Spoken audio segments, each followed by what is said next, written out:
All right, we're going to go ahead and get started. Others will come in when they can.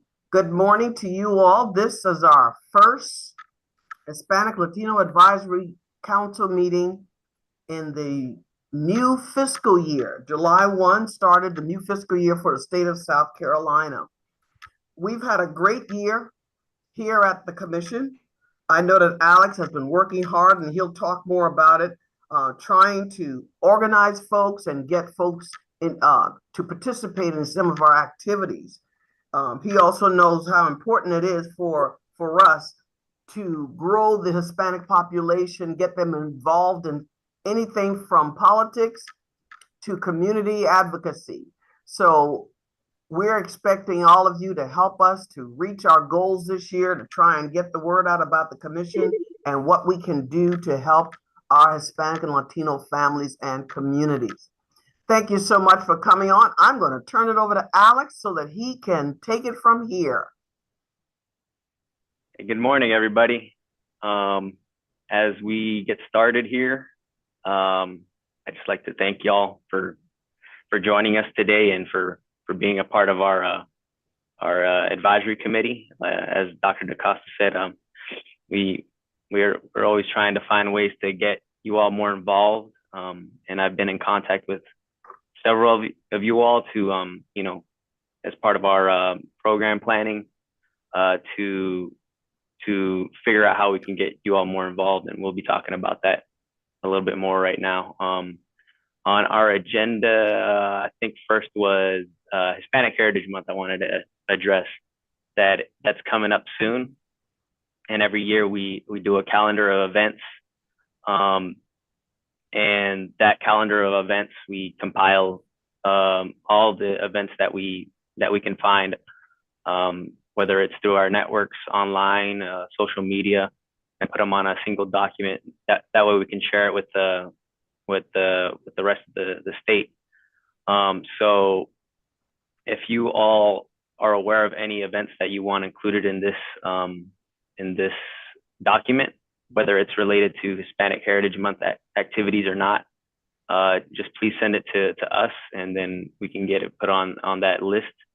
And that calendar is usually released a little bit before Hispanic Heritage Month, just because a lot of those events don't really advertise it. For some reason, those they wait till the last minute.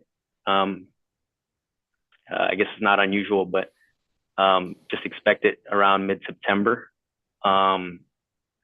We will also be, as part of our program planning, we will be conducting business workshops, the first of which we have planned for late August and early September.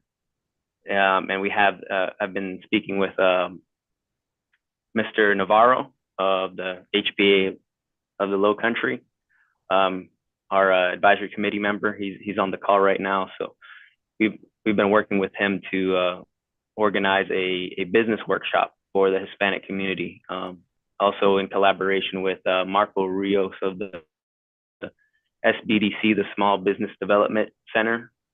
So we'll be collaborating with him to provide workshops throughout the state. This workshop will be, this first one will be in the Beaufort Low Country area. And we expect to have about 50 spaces available. And we'll go from there, see where else we has a demand for this sort of thing. We've already had one earlier this year in Sumter, which went really well. And that kind of led us to wanting to continue this project. So all we really need is a room. If you can fill up a room with his, Hispanics that are interested in learning about you know uh, advancing their business, learning about how to best run their business, that sort of thing. And I see Miriam that Myrtle Beach is interested, and we'll get to that as well. I have that on our agenda. But yeah, just let me know, and we'll stay in touch about getting one set up. We'll work with Mr. Navarro as well on that. And I think next I have Myrtle Beach outreach. So in our last meeting, we discussed targeting the Myrtle Beach, Horry County area PD to foster more outreach and develop more community contacts there. Just because for whatever reason it's a little bit more isolated in the sense that there's a huge metropolitan area of Myrtle Beach, but for some reason we don't have as many contacts available to, I guess, the rest of South Carolina. People in Columbia, Greenville, Charleston, and that's starting to change slowly but surely. But as part of our program planning, we are deliberately and consciously now starting to have meetings in Myrtle Beach. We've had our first one in May, and that went very well. Our advisory committee member Miriam was there as well, and she's also on our call. And we started to form a group, a coalition of leaders, Hispanic leaders that are interested, and also non-Hispanic that are interested in developing this area we're working on. So we've worked as part of this committee, this coalition over there in Myrtle Beach. We have Coastal Carolina University involved. We have the Chamber of Commerce involved, United Way, and also Miriam and her contacts. We are planning to have, we just had a virtual meeting this last week, and we discussed having a festival in Myrtle Beach for Hispanic Heritage Month. We've been working with Tim McCrae as well, our field outreach representative and coordinator for CMA, helping us out as well since he's based in that area. So he will be helping us not only with this event, but with future events as well. And we are also planning to have a student summit at Coastal Carolina University. We tried to have one a few years ago, but it fell through for that same reason, just because we didn't have a solid foundation just yet. But it seems that that's been changing over this last year, with Coastal Carolina now having at least 4 members of their faculty and staff being Hispanic and wanting to engage with the Hispanic community. So hopefully we'll have that in the spring, the student summit. And we'll be planning that for maybe around March. But I'll keep you all updated on that as well. And a few other things that aren't on the agenda. I sent an email out to you all about a certification for translations or for interpreters specifically, a conversation that we wanted to have. And we'll still have it, but I was planning to have it today, but a lot of people won't be available today. And there's You're muted, Alex. Yeah, I saw.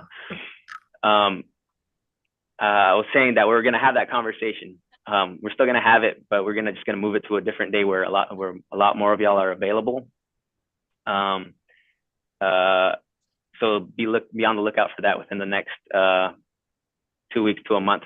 That way, we can get that ball rolling as well. And for those that don't know, we wanted to explore the idea of creating looking into how we could have a certification that's available for court interpreting, as at the moment, it's only qualified interpreters that are required. So if the judge deems you qualified to be an interpreter, you can interpret for that person. So there's no set certification in South Carolina for that, for interpreters in court, which is very important to have. And as a result of that, we see that we don't have the people in court are suffering because they don't have proper interpretation available to them. And I think that's something we need to resolve, hopefully soon. Also, we have these density maps that we've been releasing. I have a file that Max sent me, and Max is one of our research coordinators here at CMA, and he's been the one who's been creating these density maps. And these have been very, I guess, popular in our community so far. We've gotten a lot of requests about their specific area requesting these sorts of maps. So if you're interested in a certain area and haven't gotten one, or we haven't released one about a certain area, just reach out to us and we'll get that to you. And one more thing that I wanted to include is Nicole. We introduced her to CMA as our multicultural affairs program assistant, but she's been helping us out in the Latino affairs, specifically with updating older documents, and also she is working on a document containing business opportunities and trainings in the state, and we plan on having that available in Spanish. And I'll just have Nicole, I know she probably didn't want to talk, but I'll have her just give her a little overview about that real quick. Nicole, Good could you give us a little? morning. Yes, thank you, Alex. Thank you for presenting that. Yes, I've been currently working on business opportunities for small minority businesses, which includes the Hispanic and Latino division, of course. I've been working on this document for a few months now, I believe, and it is ongoing. So I am trying to find any sort of opportunities for small businesses, whether that's funding, continuing education, or just workshops that are available throughout the state, but also on a national level, things that are available to all small minority businesses. So I am trying to find those, and I am specifying if these have any sort of cost, or if they are available in Spanish or any other languages. So if you guys know of something that might be helpful to include in this document, please feel free to send it to me. I'd be very happy to add it to that ongoing list. Like I said, I'm still investigating, still doing some research on it. So if there is anything, please feel free to send it to my email, and I will update it on there as well. So, and we do hope to get that translated into Spanish as well for our Hispanic and Latino division, of course. So it will take a little bit of time, but if there is anything that you guys know of, I'd be very happy to add it to that ongoing list, and potentially make more contacts that way as well. So thank you, Alex, for that opportunity to speak a little bit more about it. Thank you, Nicole. And we were planning to have this list of resources available for those business workshops that we were talking about. So hopefully we'll have that, at least a draft ready before our first one. But those are all the updates I have for Latino affairs. Alex, before you move on to other program areas, let me just let the group know that we are in the process of releasing some information in a press release of some sort, letting you know that the commission is now overseeing the South Carolina Minority Business Contracting and Certification Program. That is going to create a lot of opportunities. Once we get more minorities certified as vendors, you will be able to compete for state contracts, private contracts, almost any kind of contract in the state of South Carolina. We are excited about getting this. I've been trying to get this program under CMA for the last 4 years. And finally, the General Assembly and the governor, of course, agreed to do it. The governor signed it last week. And right now we're going through transitioning. So we've got, because we have to move database, we have to get the new staff folks transferred over here before we really launch, because I know once we fully launch, our phones are going to be ringing off of the hook on how to become a vendor and how to get a contract with the state of South Carolina. But be on the lookout for that information. We're going to try to get that notification out early next week, and we will go from there. I just don't want the staff that transferred with the program to get overwhelmed, because this is they have to complete end of year reporting. And I want them to have the opportunity to complete their end of year reporting for the state on the number of minorities who receive contracts and the amount of these contracts. These things have to be reported and recorded in to the governor, General Assembly, and other government agencies. But give us a week or so to get us up and running, and we're going to do an announcement so that all of you will know when we're going to have training. And just like Alex mentioned, the business workshop, we may even include Johnny Birch, who's over that program, to participate in that workshop to talk about contracting and certification. So some exciting things are happening here at the commission. We are growing, we are adding new things every day, and we want our Hispanic Latino communities to be heavily involved in everything that we are doing. So therefore, keep up with Alex. Alex will keep you informed as we grow so that we can tie these knots, close these gaps, and create opportunities for your families and your communities. All right. Are we going to let any of our program folks want to talk about what they've got going on, Alex? It's up to them if they want to. I don't know who we have on right now. Ashley Owens, you want to talk about African American? What's going on in your world?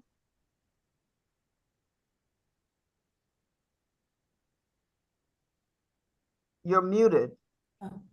Good morning, everyone. It's good to be on the call today. Again, I'm over the African American Affairs division. So we wrapped up Juneteenth, where we were able to sponsor 2 Juneteenth events. This upcoming week, the commission actually has the opportunity to meet with the UN ambassador from Ghana. So super excited about that. And kind of also along the same lines as Alex, we are gearing up for Black History Month next February. So we are looking to go ahead and get our Black History Month plan in place, as well as we are working on some new program ideas for the upcoming fiscal year. So yeah, that's all I have. All right, very good. Christine, you want to just give a little bit of an update on what's going on in the Asian Pacific Island division? Yeah, so things in South Carolina for the AAPI population, it seems to be growing pretty fast. We've got interest from community members wanting to start nonprofits. The associations are growing. There's been a lot more interest in events. CMA's name's been thrown out there a lot lately as far as sponsoring these events, which is wonderful. Also, we're really focusing on cross collaboration between the different divisions here at CMA. So I've gotten to partner with Alex for a few different sponsorships. Ashley as well. We've put on some events this last year that have been great. So really hoping to just build on that momentum this year as we work on our year plan for 2024, 2025. Also, I would love to introduce Avery Wolf, who is our new multicultural intern here at CMA. She's on the call right now. But hopefully you guys will get a chance to meet her. Avery, I don't know if you wanted to say hi and maybe give people a little background on yourself, and we're just happy to have you. Sure. Yeah, my name's Avery Wolf. I'm new here. I'm the new Jacelyn. I'm really excited to be a part of this team and see what we can do for the communities in South Carolina. All right. Thank you so much, Avery. Any other program person on who would like to just give a few seconds, few minutes on what we're doing in your division? I often encourage the program coordinators to share what they're doing because we all work together as a team and we need to know what's going on in the different program areas that CMA oversees. So that's why it's always good to hear from the different program managers here. Max, you want to, I don't see Dr. Fenton on. Max, you want to mention anything about research? Yes. I want to mention that this year we started to use new software and that allows us to make a new maps and very high precision. Alex mentioned about that before, and I'm excited new opportunities we have now. We are making maps with the precision that can help decision makers to make their decisions, because the scale we can reach is very clear and exact. This is block level groups. This is like we can put a point for maybe 10 person. So please, I see some requests already here, and please send us this request. We can try to make everything to help your communities to make better decisions and to justify their decisions. Me personally, I'm very excited about this new opportunity we have. Thank you. Very good. Thank you, Max. I have a very good research team. They are here to help all of you. If there's a request, please give it to Alex. Alex will forward it to Dr. Fenton, who will assign it to one of his research analysts or statisticians, so that we can keep our data current and accurate. So please, if we could help in any way, let us know by contacting Alex and letting him know what kinds of data you're looking to receive and how you will be using that particular data. Let me hear from the advisory members. Ladies first. It doesn't matter. Speak. Miriam, do you want to say a few words? If you're available. She's on mute. If not, it's fine.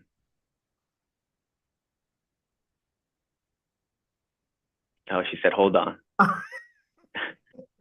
She said she wasn't expecting to speak. Okay, I'll go. Okay. I'll go ahead and go. Tanya Rodriguez Hodges. This is Miriam Barouette. All right, go ahead. I was having problems getting off of mute. I just want to say that we are very excited about the meetings that we're having in Myrtle Beach, and I am happy to be representing the South Carolina Commission on Minority Affairs Hispanic Advisory Council as the representative here in Myrtle Beach and Horry County. There are a lot of changes that are happening here. We have a lot of new Americans coming in under the Biden program. So the face of Horry County is going to change. We're having a lot of people that are Latinx that are coming in, as well as we are having a lot of people that are from Central Africa. They are from Syria. They're even from countries that I was not aware existed. So I think that we are going to have a lot of work to do here in Horry County, and there are going to be a lot of opportunities that are going to arise, and the South Carolina Commission on Minority Affairs is going to play a key role in that. Okay. Very good, Miriam. Very good. Tanya, we haven't heard from you in a while. How's everything going? Everything is going well. I cannot complain. We are growing, and that's always wonderful. We have an opportunity to bring on a part-time employee and a full-time employee in about a month. So we'll be shooting that out to you to help maybe spread that word. Sure. And our areas of focus with affordable housing, financial literacy, health advocacy, and our pediatric disabilities, developmental disabilities program. and invisible disabilities is it's the launch happened about 6 months ago, and we are doing wonderfully. We're still trying to make certain that different areas know what we're doing, but we'll be out in Lexington Good. next week on the 20th, and we'll be doing another food drive that day as well. Now, how are your food drive? When you do your food drives, who's providing the food? Well, we're a part of a USDA grant, Okay. and matter of fact, we were just surprised on a live interview at Tegna at WLTX, and they donated to us an additional sum of money. So that will purchase meats and dairy for our families. But on average, we serve about 400 individuals. Wow. And we do it every other month because, sustainability, we just can't do it every month. But the need is great that providing that cabinet refresh, if you will, and refrigerator refresh is so needed for people that are just trying to make ends meet. And we're finding that we're moving toward from low income to extremely low income to low income. And now we're starting to see moderate income households come out as well to say that they just need the assistance in that last week, right, before you get paid again. So the work is continuing. We're always looking for funding. And the funding from the USDA, unfortunately, was not re-upped on a federal level. So we will not be re-upped in June, and the program will end in June. Then I'll start sweating and figuring out what we're going to do. Wow. Well, if there's anything the commission can do, maybe we can find you some other sources to help keep the program alive, because there is a great need for people. And I've noticed that there has been an increase around the state for food drives. Yes. Around the state, lots of the churches are now involved. That tells me that people are in trouble because folks can't afford to feed their families because they're trying to keep a roof over their heads and trying to keep the cars going or what have you, but they lack income or resources when it comes to feeding families. And that's going to be something that we're going to need to look into. Max, if you will take a note of that, you or Alicia take a note. And when the research team meets again, I'd like for us to look at that, because we're in 2024. We should not have people hungry in South Carolina. And we have more people than you could ever imagine needing food, particularly closer to the end of the month when all of the funds have run out. They're scrambling, trying to keep their children fed. So we're going to take a look at that to see how we can find some other partners who could help fund the different food projects that are going on around the state. We need to get some private industries involved because government money comes and it goes. If we can find some long-term partners to help with providing dollars to purchase food or what have you for the food distribution, then I think that would help to fill the gaps that are created when you lose the federal dollars or even any kind of grant funding. It's this cycle of that just never ends. So you are helping the farmer, right, who is always in struggle, always, in some type of financial hardship, the small farms, that is. Yes. You're helping the farmer pay for those people that are there that are harvesting. And then you're helping the families. By virtue of helping the families, you're helping the children. The children are doing better in education because they're not hungry when they go to school. That's right. Their brains are on, their neutrons are firing. Yep. And then you have the dignity that you give to families, right? Without having them show ID and prove their level of hardship. It's just a matter of you show up, we will have food for you.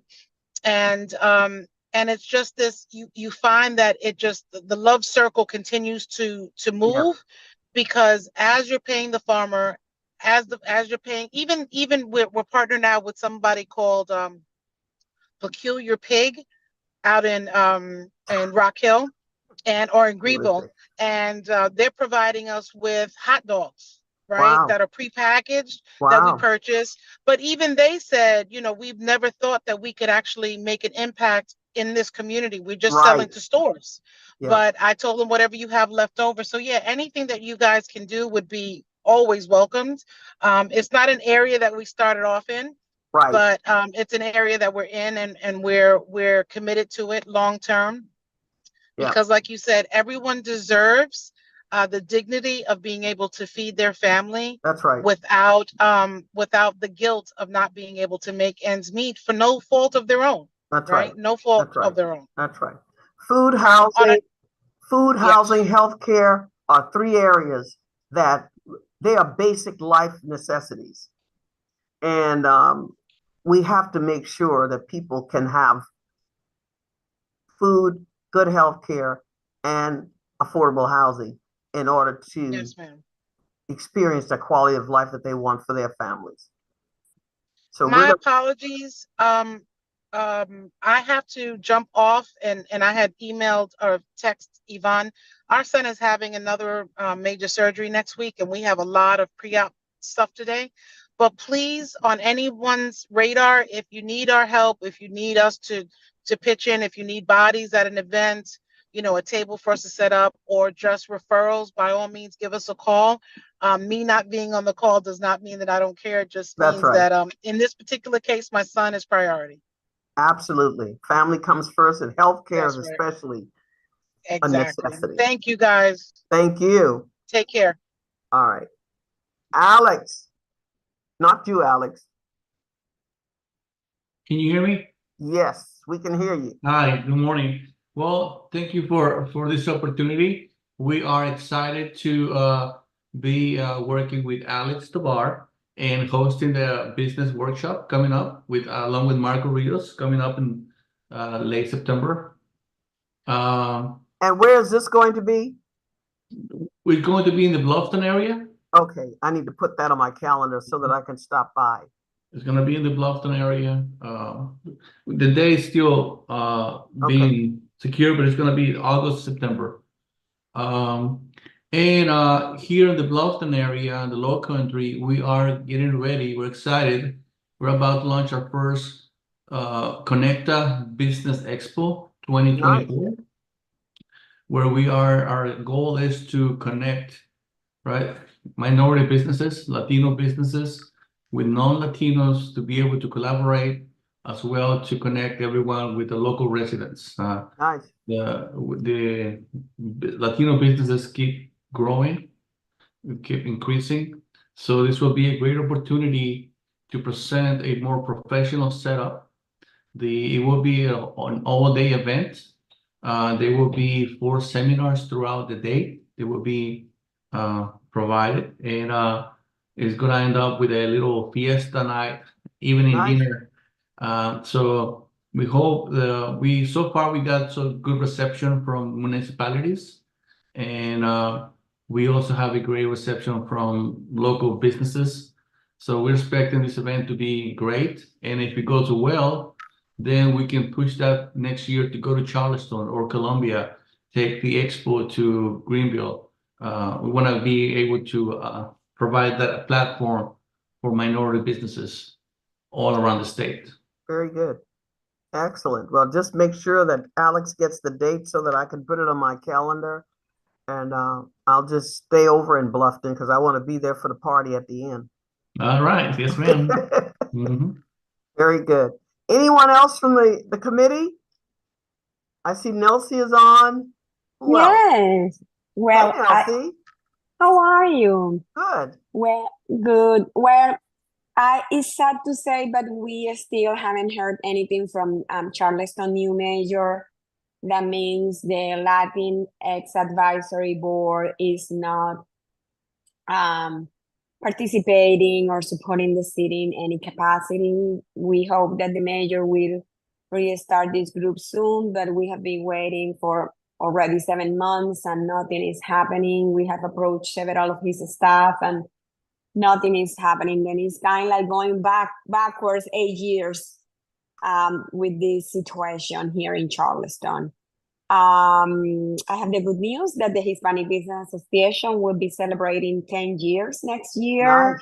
Nice. Then we are getting prepared for that. And hopefully you guys will get invited to the event Great. and be Wonderful. with us there. Yes, ma'am. Still trying to find support for the e-commerce class that is going on at Charleston Southern University that is in Spanish. And also we are having this weekend in Charleston at Spanglish Expo, which is having, like bicultural providers and businesses in this expo that is called Spanglish.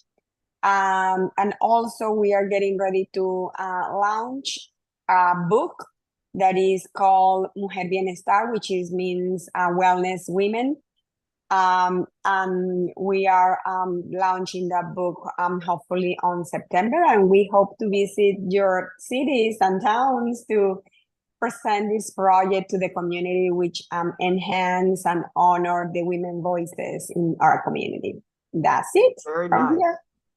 Very Thank nice. you. Well, hopefully I can get in to see the mayor to try and find out why he's not going to restart. He might. He's only been in 7 months. Usually you give a person the first year to settle and get the dust settled and all of that. We'll give him a little bit more time, and that way he'll know how he wants to restructure the city of Charleston. But I'm going to reach out to him to find out why he has not brought back that task force or the committee that the former mayor started, and see what his plans are. So we'll certainly do that. That would be great because, we are in hurricane season and normally we participate in all the, press releases and, inform the community, and then the Hispanic Heritage Month is coming. Right. Then, a lot of things that normally by this time of the year we have in place and we are coordinating and help. Thank you, Shannon. She's here also in that committee. Then we will really appreciate that we can really start offering that support to the city and to the community, of course. Absolutely. Thank you. Absolutely. Yes, thank you so much. Anyone else? I just would like to add something for everyone to be aware of, that now that the economy is slowing down when it comes to the real estate market and the construction industry. So that is affecting the Latino community, since the majority of the construction is being pushed through the Latino community. Be aware of that now that's high interest rate, slow sales, and real estate market, it is affecting from painters, framers, concrete guys. Everyone is seeing the I guess the pressure. So it is time for them to diversify. So encourage them to do that. If anyone that you might know is struggling on their own businesses, have them reach out to us, give us a call. We can help them organize and be creative about their jobs and help them diversify what they're doing right now. Very good. Very good. Thank you so much. And we definitely need to collaborate with the general contractors, those folks who provide a lot of those jobs, to try and make sure that they include a lot of the Hispanic, Latino workers, because they do a lot of the work that contractors need. And we need some collaboration now, so we can definitely help with some collaboration, reaching out, pointing them to you so that you could help them in that area. And we've got some contacts in Myrtle Beach. We need it around the state of South Carolina, because even though the housing market is, the interest rate's high, the housing market is slow, construction goes on. You got commercial, all kinds of construction that we need to get folks involved in and create more opportunities for folks to go to work. So we will definitely be looking into how we can help to bridge that gap in the industry. Dr. DaCosta, are we able to mention, I know it's still in the works, but what we're trying to do with LLR as far as the possible partnership, or talk about that later? You can talk about that now if you'd like. Okay, well, I think this is another good thing. So me and Alex have been talking to the Labor Licensing and Regulation Department. So they handle all the professional licensing for contractors, residential builders. That's the agency I worked for prior to coming to CMA. But basically, what we're trying to do is a lot of their licensing boards have non-English speakers. So what we want to do is really empower those people to get their license so that they can work for themselves, start their own businesses, and then don't have to be subcontracted out. So hopefully we can partner with LLR, and our vision is to have community workshops to where LLR will lead the discussion, go through the application process fully with live translation available so that people can have their questions answered, and really be able to go through the process without the frustration of calling in and having someone that can't translate for them. So hopefully this will bring in a lot of our different divisions. I know they've asked me for cosmetology because they have a high Vietnamese Chinese applicant base. But as far as contractors and residential builders, I think that's going to be a great avenue too, as far as housing and getting people licensed. All right, very good.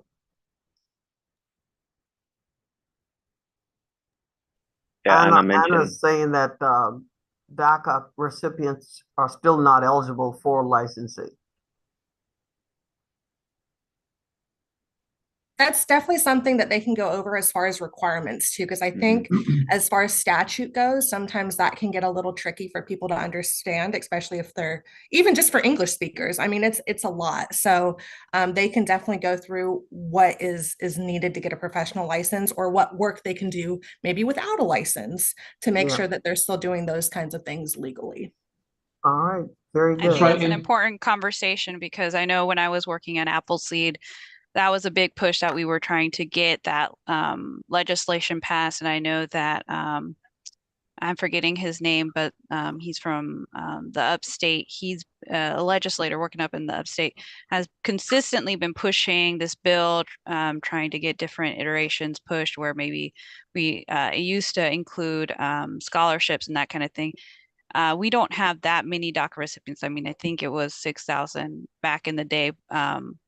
And the bill has, I mean, the DACA recipients have obviously not been able to get, or more people have not been able to get onto the DACA program. But I still think, I mean, these people are usually bilingual, have gone through our school system and all of that stuff, and are certainly interested in these jobs.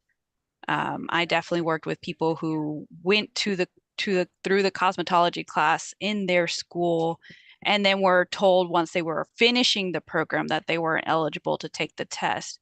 So it's still something really close to my heart. Yeah, that sounds like a really bad, that sounds like a breakdown in legislation that we need to look at. Right. It sounds like we need to get some amendments to allow folks to get the licenses they need once they've gone through the training and everything else. It's not fair for someone to go through the course, take all the classes, and at the end of the day, be told that you are not eligible to get your license. So that's something I think we're going to look at. I'll talk with Brenton about it to see, and Yvonne, to see exactly how we can introduce that to the General Assembly. To see and whether I believe or not it has been in the past few years. And Yvonne, I know is familiar with this bill, but it's just something I know there hasn't been a lot of support recently. That's what we need. So we need some support. We need a champion to push the legislation. And that's what we would Representative Neil Collins. I just remembered his name. Representative Collins? Neil Collins. Mm-hmm. Okay, very good. Then we will check with him in his office to see if he has any intention of now his bill will allow for the licensing, correct? Okay, we will take a look at that and see if it's something that the commission can help with. All right. Anybody else? Ulises, I know you. I wasn't sure if you wanted to mention anything. Hi guys, how's everybody doing? Good. How are you? Good, thank you, Dr. DaCosta. Just excited about heading towards Hispanic Heritage Month, and with that, we are hosting our 5th annual South Carolina Latino Hispanic Business Day proclamation at the State House. Mm-hmm. This is on October 11 at 10 a.m. It's a public event where we are recognizing the pacesetters, business leaders, community leaders, artists um, within the Latino Hispanic community in the state of South Carolina. We will have readers of proclamations from the state, local counties, and of course, some food at the end, and the music that we always have, and some dances, and what we've been doing for the last 4 years. Dr. DaCosta, you were there the very first time. Right. I know you remember at Midlands Technical College, and then Yes, yes. it's been growing. Niels has been a part of it, and now Charleston is of course a big part of it. And for the first time, Greenville is joining, so we're recognizing people from all over the state, all the Latinos that are making a difference within our community. And we Very are going good. to launch this coming week.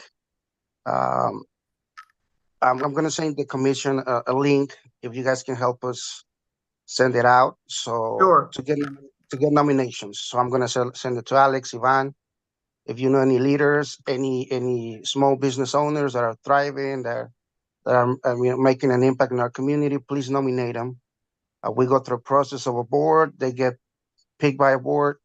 I mean, we try to do everything by the dot, and just come on day 11 and support, because it's been growing. It's been growing Very good. Very good. as we Yes, go. please let us know the dates and everything. Yes, please, and hopefully the commission can be on board this year. Maybe Alex can show up. Dr. DaCosta, Sure. we'll send you all of the information, guys. Thank you so And much. this is going to be on a state in the state capitol grounds, or Yeah, the grounds. Yeah, for now the okay. grounds. Yes. Very good. Okay. The grounds, and it's like a 2-hour program. Okay. And we Very good. always ended up with music, food, and adding that Latino flavor to it. So Excellent. yes, everybody's invited. Thank you, guys. All right. Thank you. Anything else from anyone? I would like just to mention again, when it comes, we're talking about professional licensing for Latino community, and we know that many of them, because of the legal status, cannot get their licensing, right? I just want to let you know that there's a way to go around it when it comes to having your own business, and we can talk more about it in details, give you explanations on how you can have your company, an electric company or electrician Right. company, without you personally having to have a license. So Okay. there are ways around it that we can still encourage those entrepreneurs to move forward. And Very good. I'm sorry, I wanna add something to that. In the past, we did some workshops at the academy, translated into Spanish from the LLR division. But this has to come from above, guys. Dr. DaCosta, you have the contacts to go to the legislators and change this, because I share Anna's pain. There's a lot of DACA people that are actually know developing their potential, because at the end they're not given the opportunity. So this change has to come from above. And the big change to me, not going political or anything, is encouraging voting. I mean, that's the way. But this change has to come from above, like changing the laws and really monitor people who really deserve that opportunity, to give those folks, those individuals, the opportunity to not only open their businesses, but be eligible to do contracting directly with government and local Yeah. entities. Yeah. All right. Anyone else? All right. Well, you've been a great group this morning. I've heard from a lot of folks. We've heard your concerns and some things that we need to work on here at the commission to help change lives in your communities. And we are well prepared to do so. And we're going to be taking on some major challenges this year. And one will be definitely to look at ways to get folks licensed to start their own businesses or what have you. We want to try and remove some of those barriers.